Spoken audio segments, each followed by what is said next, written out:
Hey there, it's Brittany. I'm back with a tutorial and I'm going to be using some of the supplies I got from Beebeecraft. They were these charms and I also got them they came in a kit in antique brass. So I obviously used these already in one of my videos, but this is a tutorial a little bit different. So if you guys like polymer clay, you're probably going to like this tutorial. So I bought this stuff on clearance at Hobby Lobby quite a while ago, and this was way before, this has to have been last summer, way before the pandemic and everything like that. It's called Mold Maker, and I hadn't tried it. It was just sitting in my, my stash. And I was like, oh, hey, let's try this out. So it says the instructions are in the inside of the box. So we'll just go ahead and try that. I'm going to make a mold of one of these charms. I actually already made some molds, so I'm going to show you how I did it, and then I'm going to show you what we're going to do with them. Let's see here. I used several of these, and I'll show you which ones I used. I'm going to show you how I did it, and then we'll go from there. So I used this one for sure. I used this one, this little guy. I think I made one with this. And I might have made one with one that I'm not seeing. This guy. So you can make molds with pretty much anything, any charm you have, anything like that. I just wanted to make these because I wanted to do another tutorial using these awesome charms. You guys know I'm obsessed with like celestial stuff right now. So, and Beebeecraft had these really cool charms for not a lot of money. I will leave a link. They have free shipping at $25, so I would definitely check them out. So, here I'm going to prepare my mold maker, and then we'll come back to the charms. Isn't he so cute? And then, so here's what I have left from the molds that I've already made. Really, this stuff was very soft. It's hot here in Arizona, so it was already pretty easy to work with. I just grabbed a bunch, and for those of you who have made your own molds not using this stuff, it's a little different than silicone. This is, you can actually mix this stuff into regular polymer clay to soften it, but this is very soft. So what I did was just roll the ball. I pinched off a little bit of the block. I have half of it left. That's how many I made already. Plus, I think I made these a little bigger than they needed to be, but I didn't, it was the first time I've ever made one. So I have a ball. So this is good for a smaller charm. I'm gonna go grab the charms that I used, and I'll be right back. Okay, I'm back with several different items. I have taken some of the charms, and I've cut off the loops. So the cool thing is, once I make my, my mold, I can still use these even though they don't have loops. I can glue these onto a candle. I can glue these onto the front of a gemstone. If you've watched any of my gemstone hauls, I've gotten a little bit of some of the bigger ones, and I could glue one of these on the front, which I've done before, and I really like that technique. So just because I've cut off the loops does not make these obsolete. So I'm going to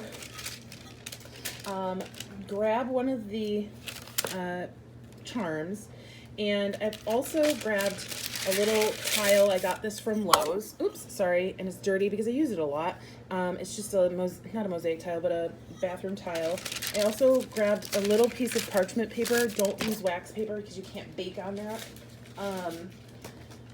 And that's the instructions actually have you also use some either cornstarch or baby powder, and I really would recommend it. I don't have either, so I ended up baking the charms along with my my mold because I couldn't take the charm out without messing up the mold before I baked. So cornstarch or baby powder will work as a release agent, and it won't let the charms stick to the clay. It's just easier that way. I don't have any. I need to pick some up the next time I go grocery shopping. So we have our ball. This is probably way more than you need, but it's what I'm going to use. I brought the parchment paper just to show you this is not going to stick to parchment paper, so it'd be easier to move around. I'm not going to use it. I'm just going to take my ball. I'm going to roll it back into a ball shape. Ish. And which one do I want to make into? Let's make this one. He's a little smaller than the ball, but I think we'll be okay. So this is where you would apply the cornstarch or the baby powder to the front of your charm or to the top of your ball. You can even flatten this out a little bit to make it a little bigger, and then you would have a more surface area for your powder. Like I said, I don't have that. So I'm going to take my charm and I'm going to slowly press it into my clay. Okay, and because this is metal, I can bake this in the clay like that. I'm going to bake this at 275 degrees Fahrenheit for 1 hour. Okay, and then once it's baked, I will show you what the finished product looks like, and you can bring in the sides however you like. I've already made a mold of this. I'm not going to bake this one, but once you bring it out of the oven, it will still be embedded, so you'll have to peel it apart. Let me show you the mold that I made from this one. Just a moment. I have several molds here. So here is what the mold looks like. Now this clay discolored, and it's not clay, it's a mold maker, discolored when I baked it, and I baked it at the manufacturer's recommended temperature, which was 275 degrees.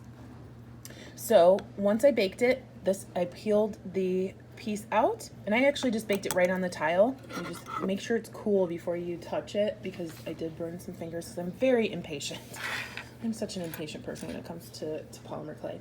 So here's what our mold looks like, and I'll show you how we're going to use it.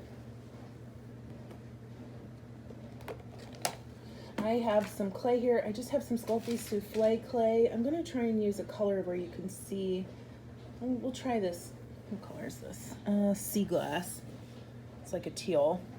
I'm just going to work this with my fingers to condition it a little bit, cool it, or to warm it up. It's been chopped into that little block for quite some time, and I'll be right back. Okay, so I've conditioned my clay, and that's just bringing it to a position where you can mold it more effectively without it crumbling.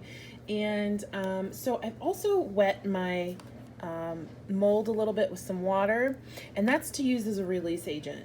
Since I don't have clay, cornstarch or baby powder, water is also a good release agent. It's not going to sink into your clay or ruin your mold. I'm sorry, I tried it beforehand. I think I'm going to put a little bit more water in there. Sorry, I'm just it's probably going to get too much water, but I can shake it out.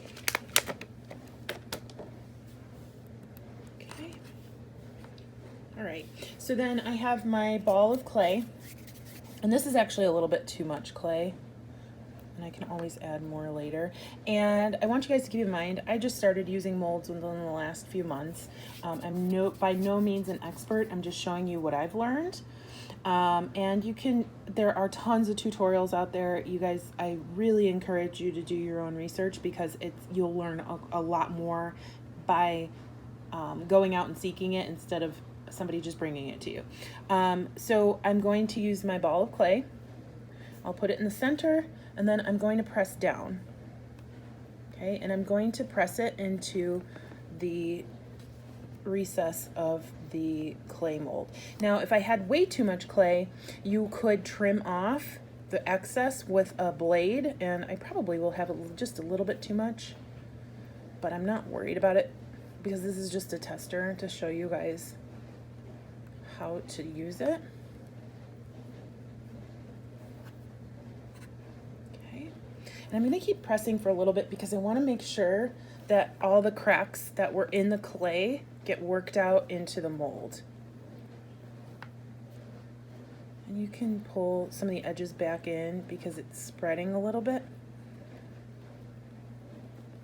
We want to make sure there aren't any cracks on the back, because that will make sure that there aren't any cracks in the front. Okay, so like I said, the water is a release agent. Cornstarch and or baby powder would probably be better, but see how quickly that comes out? If I didn't have that water in there, it would be a hot mess. So here is our mold, and let me show you what it looked like before. Oh no, that's not the right one. Where'd he go? Oh, it's still in our other thing, so I'll show you the one that still has a shape. See all the detail? And this was really fast. If I had kind of taken a little bit more time to push that in there, it might be a little bit more perfect. But now I can put this and make a bigger pendant. I can use it in conjunction with this, and I can make my own beads with it as well. And you still have a piece that you can use. So I really recommend these charm packs wherever you can get them, but certainly from Beebeecraft, because they have great variety in this one pack. I can't remember, I think it was like $10 for a bunch of charms, like a bunch of charms. So here is the way you can make your own molds for using polymer clay with some Beebeecraft charms. In the future, I might show you another way to use the product, but this is really just showing you how to make a mold from a charm you might buy. Thank you so much for watching. Let me show you really quickly some of the other ones I made from this group. I made a little tiny sun guy. We could push him in there. Let's see.